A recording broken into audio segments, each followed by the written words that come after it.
What's going on, everyone? Welcome to another episode of The Jazz, and welcome to the Magic Kingdom. Now, obviously, this is not the real Magic Kingdom, but this is a 1-to-1 scale model in Minecraft of the Magic Kingdom, and we're going to be using this server, which is MC Parks, is the name of the server. We're going to be using this to do a walkthrough of the parks and how you should get around in the parks and the best way to get from one thing to another.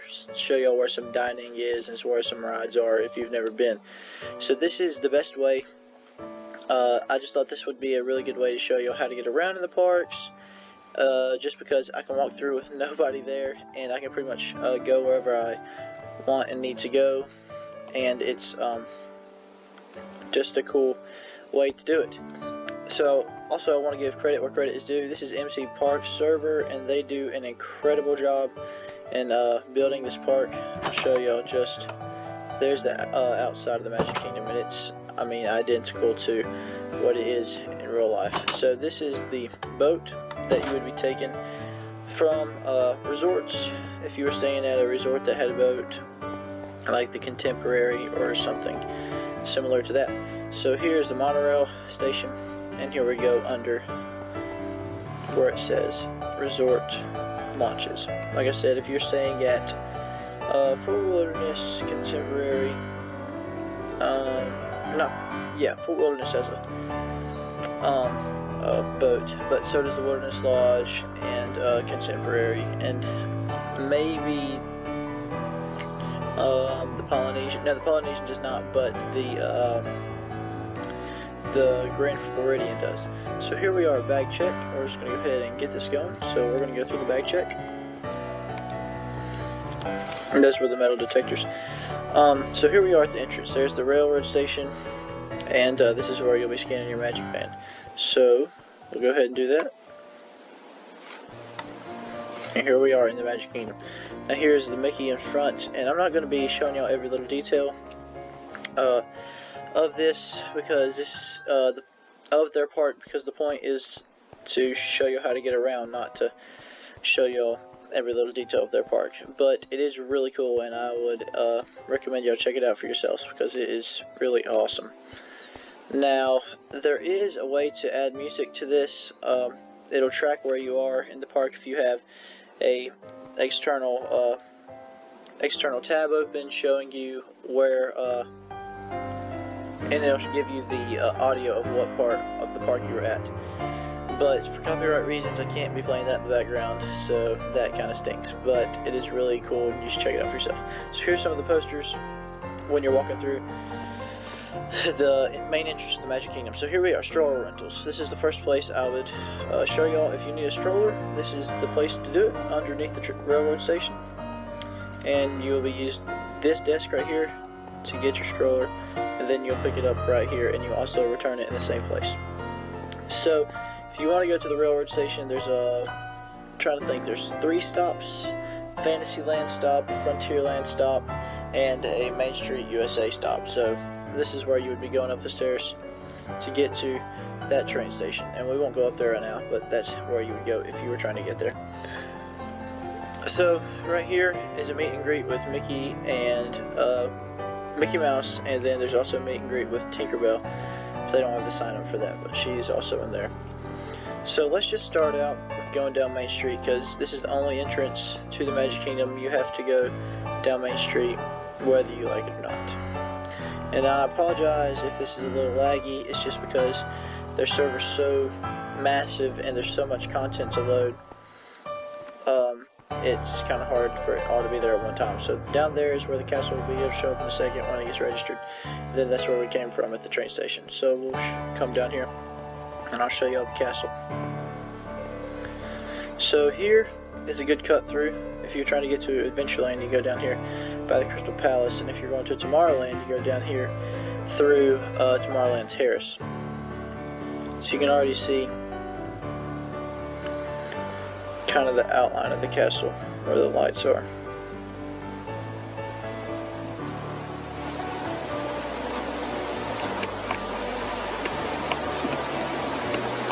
So there's the castle. And I think that the fireworks are actually about to start. That's why the castle's lit up. But we don't really have time to watch that. But if you want to check it out for yourself, like I said earlier, I'm not going to keep repeating myself, but you should really check this out for yourself because it is quite awesome. So here we are. We just came down Main Street, and this is a cut through to Adventureland. And this is where we normally head first thing. Then we work our way around. So we're going to go down here to Adventureland. Here we go. And you can ride every ride that they have at the parks on this server, but we're not going to ride any rides today for the sake of time, but you can if you come and do this for yourself and kind of check it out. So here we have the Swiss Family Robinson Treehouse is right there. That's just a walkthrough, and there's the queue for it. So if you want to do that, you definitely can, but I would not do that first thing once you get to the park, because you can do that any time of the day with pretty much no wait at all. Here we have the Magic Carpets of Aladdin, and I wouldn't do that first either. First thing I would run to do in Adventureland is either the Jungle Cruise, which is down here, down that walkway, or I would run to Pirates of the Caribbean, which is right here. So this is those are the main two attractions in Adventureland. And if you run to Adventureland first, those are the two I would definitely hit. Now, if you don't want to run to Adventureland first, that's no problem. You might want to hit Seven Dwarfs Mine Train first, just to get that out of the way, because it can get to a really, really long line. So if you were going to do that, you would head straight through the castle, and it's over in that area. And that's totally okay, but this is just kind of what we do, or have used to do, before those attractions were open. But this is kind of just a general around the park plan, so it's get you past everything so you see everything and hopefully get everything you can in. So here we are at Splash Mountain. After you rode Jungle Cruise and Pirates, that probably will take you, if you rope drop the park, that'll take probably an hour or so, maybe 45 minutes. So Splash Mountain's line shouldn't be long at all, so you can run down here and ride it real quick. So you come around here. Splash Mountain's entrance is down here on the left, and you'll enter right there. Once you get off that, you're going to want to hit Big Thunder Mountain, and then you pretty much have this whole side of the park covered. But those are just the main rides. You have some little shows like the Country Bear Jamboree if you want to hit that. We always like to. It's a good break. Good way to get out of the heat and get some shade and some air conditioning. So that covers that side of the park pretty much. But after you've covered that, you're not going to really have the slow morning crowds there anymore. The main crowds that's going to be there all day is probably going to work their way into the park. So you've pretty much used all your morning time, which is okay because you still got a lot done, which is very, very good. So right here is where the Country Bear Jamboree is. I wouldn't hit that yet. I would hit that when you have any downtime and if you're just in the area. Now we're going to be heading towards Liberty Square, which the only actual ride in Liberty Square is the Haunted Mansion. Now, the Hollow Presidents is right here. I believe the Hollow Presidents is right here. No, sorry. The Hollow Presidents, we're still in Frontierland. That is that's the Golden Horseshoe. Now we are in, now we're in Liberty Square. And here is the Hollow Presidents. And that is a great show. Pretty much all it does is tell you the history of our presidents and who came when and where they came from. So after that show runs, I believe it's every hour. On the hour, it's a repeating show. It may be every half hour, actually. And after one show's out, it lets another one in. So after you get done with that, if you do that then, if you do it later, it's really up to you. Just make sure you catch it because it's really, really cool, and it's got some of the most comfortable chairs on property. So this is the Haunted Mansion. We like to do the Haunted Mansion at night just because it gives, even though it is an indoor attraction, the atmosphere inside the attraction is at night, so it kind of keeps the experience as immersive as possible. So I would try and do this, not do this yet, come back to it, even though you got to backtrack a little bit, just because I like it better at night, and you might like it too. So here is some of the best bathrooms on property. They're definitely the most themed bathrooms on property. These are the Tangled restrooms, and there's they're just restrooms, but they're really nice and clean, and if you need to use the restroom, that's a good place to do it. So now we're in Fantasyland. Here on the left it's a small world, and here on the right is the queue for Peter Pan's flight. This little area right here, this walkthrough, is one of the most busiest, the most crowded areas in all of Disney World. Not just the Magic Kingdom, but all of Disney World. It's insane, actually. But here's Peter Pan's flight, and that line gets pretty long, so you're going to want to make sure to hit it as soon as possible. And just because the line gets long, because there's just a wide variety. I mean, Peter Pan's in there, Captain Hook, Wendy, Tinkerbell. It's just a variety for the whole family. And even though the ride lasts maybe 2 minutes, the line just gets insanely long. So there's It's a Small World, and that line normally gets, the longest I've really seen it on a normal day is 45 minutes, 35 minutes to 45. So you can normally hit that and not have a bad wait during the day. But just, I wouldn't wait an hour for it, because it will go lower as the day goes or whatever. And then Peter Pan's flight, I have seen that get up to like 85 minutes and 95. It gets crazy. So make sure to watch your My Disney Experience app and keep a lookout for how long that line is. Here is Pinocchio's Village house. They have pizzas, strombolis, and some pastas in there, and that is one of my favorite quick services at the Magic Kingdom. So if you need a quick bite to eat, that's a good place to go. Now here's the carousel. We don't always hit the carousel just because we can ride a carousel pretty much at any park. But if you've never been to Disney before and you need to, and you want that experience, by all means, yeah, hit that. I mean, but the line's not going to be long, so you can do that when you have any downtime or you're just passing by. Here's Mickey's Philharmonic Magic. What it is a probably 20-25 minute show of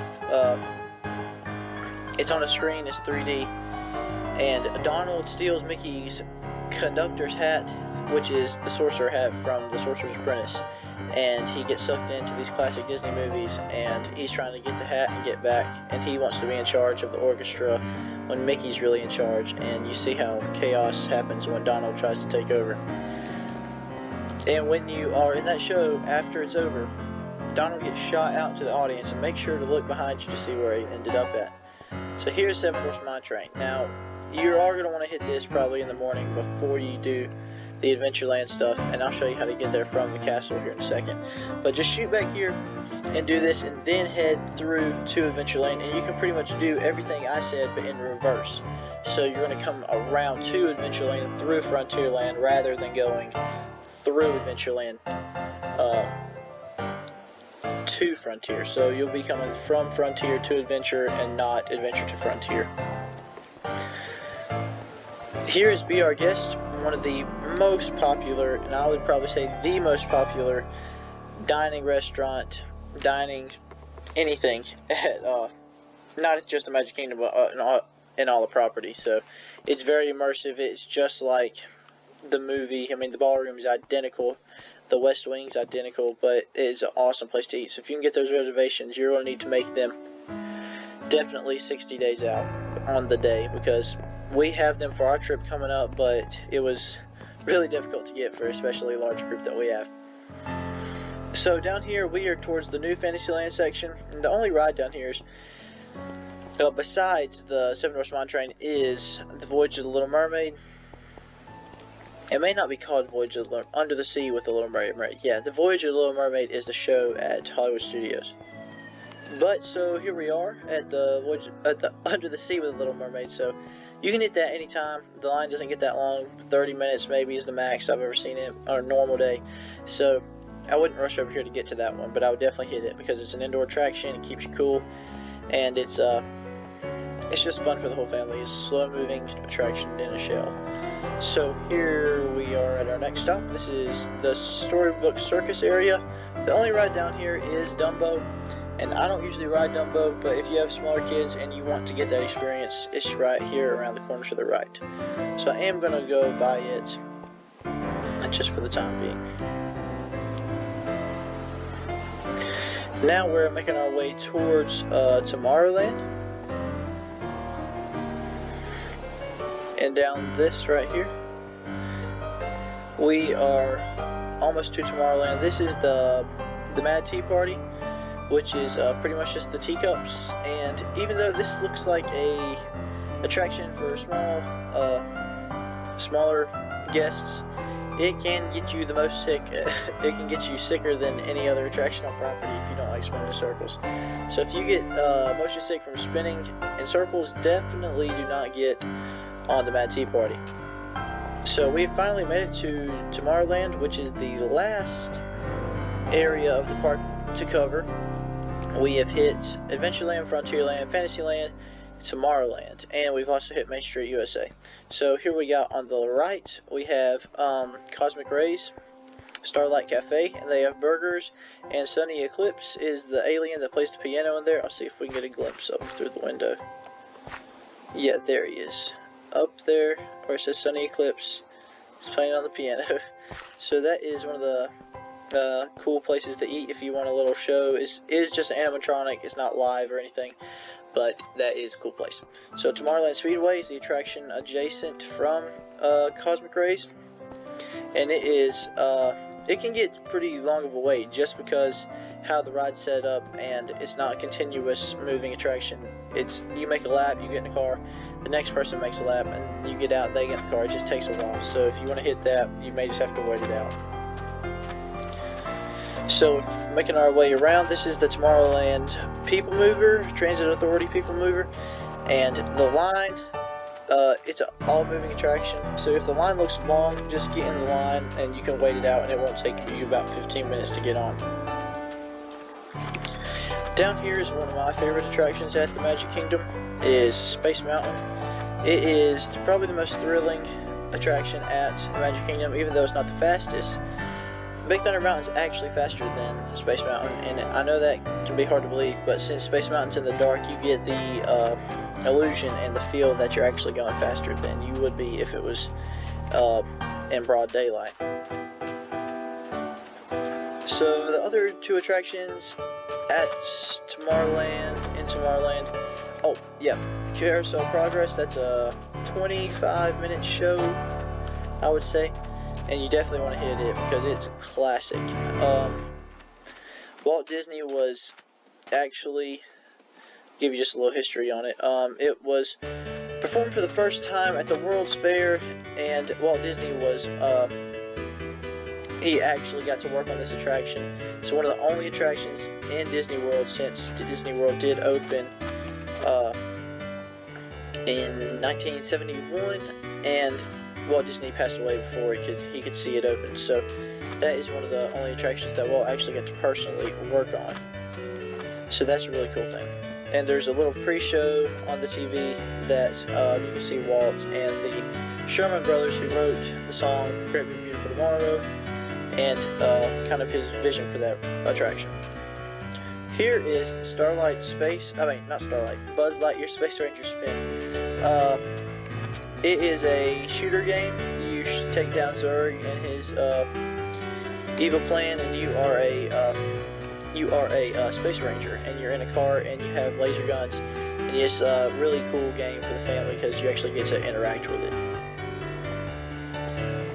And if you're with our family, it does get quite competitive on that game. So, because me and then Zeke, our other guy on the channel, he also, we both max it out pretty much every time. We've gotten pretty good at it. So up there, what I'm looking at is Astro Orbiter, and it's like a Dumbo on steroids, pretty much. It goes pretty fast. Ezekiel actually never rode that since until the last trip we went to Disney, and we got up there and he was like, this thing's actually moving pretty good. And I was like, yeah, it's pretty crazy how fast it goes because you're just up there, and it definitely is going faster than Dumbo. So here we are. The last attraction in Tomorrowland is Monsters Inc. Laugh Floor, and it is an awesome show. It's interactive. It is just on a screen, but you feel really immersed because it actually brings you into the show pretty much. You get to enjoy that show because you're participating. So here is the walkway, the famous purple wall where everyone gets pictures and posts on Instagram and stuff like that, to Tomorrowland Terrace. And I'm just walking through here because it's a great shortcut in the shade to Main Street USA. So that's where that restaurant is, and Tomorrowland Terrace is recently starting to open up more and more, but in the past it's only been opened up on very, very busy days. So we are back to where we started the video at. We are back to Main Street USA, and here's some additional seating for the Plaza restaurant. And there we have Casey's Corner, like we passed, and we passed past the Crystal Palace earlier. And I'm going to end it where it all began, I guess. So here we are back at the hub of the Magic Kingdom, where the castle is. Here we have a statue of Walt and Mickey. And the name of that statue is actually called Partners. So that's just a little fun Disney World fact for you. So here we are at the very entrance of the Magic Kingdom, Main Street USA. The entrance is down there, and here we are at the icon of not just Disney, but of Walt Disney World all together. So I like to end the video here, and I want y'all to keep looking out for the other videos. We're going to be doing a walkthrough of Epcot, Hollywood Studios, and Animal Kingdom. So I hope you enjoyed this, and have a zippity-doo-dah day.